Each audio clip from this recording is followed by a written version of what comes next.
Nabigong mapasok ng Russian forces ang Mykolaiv City matapos sa sabay-sabay na pasabugid ng mga sundalo ng Ukraine ang 6 na barko nito sa Black Sea noong June 29, 2025. Madaling araw ng nasabing petsa, 6 na barko ng Russia ang naglalayag sa Black Sea para kubkubin nila ang isang teritoryo ng Ukraine. Ang mga barko ay naglalaman ng tuni-tuniladang mga bala, 24 armored personnel vehicles at higit sa 380 mga sundalo ng Russia ang planong dumaong sa Mykolaiv City sa Ukraine para sa kanilang operasyon laban sa mga sundalo ng nasabing bansa. Bandang alas 3:14 na madaling araw, habang nasa karagatan ang 6 na barko, ay nagpakawala ng drone ang Ukraine na kung saan ay nakuna ng kamera ang paparating na mga barko ng Russia. Sa katahimikan na madaling araw sa Black Sea, sa satellite image ng Russia ay wala silang nakitang balakid na maaring makapigil sa kanilang operasyon labang sa Ukraine. Ang hindi alam ng Russia ay nagpalipad na ng drone na may kamera ang Ukraine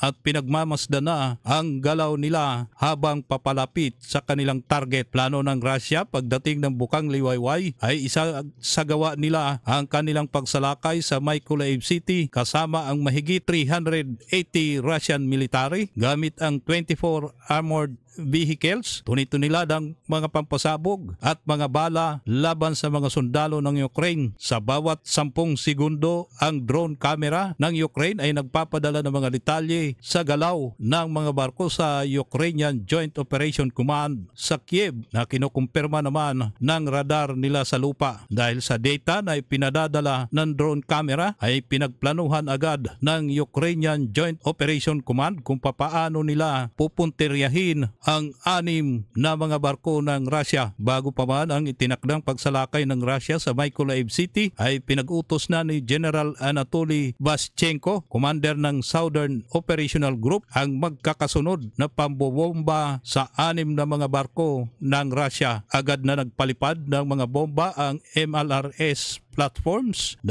Neptune cruise missiles at mga drones na naging dahilan ng pagsabog at paglubog ng 6 na mga barko ng Russia. Tinatayang nasa $120 million ang nawala. 4 na sundalo na lang ng Russia ang natirang buhay sa 380 na sakay ng 6 na mga barko. Nawasak ang 24 armored military vehicles at tuni-tuniladang mga bala ang nasama sa pagsabog at paglubog ng nabanggit na mga sasakyang pandagat.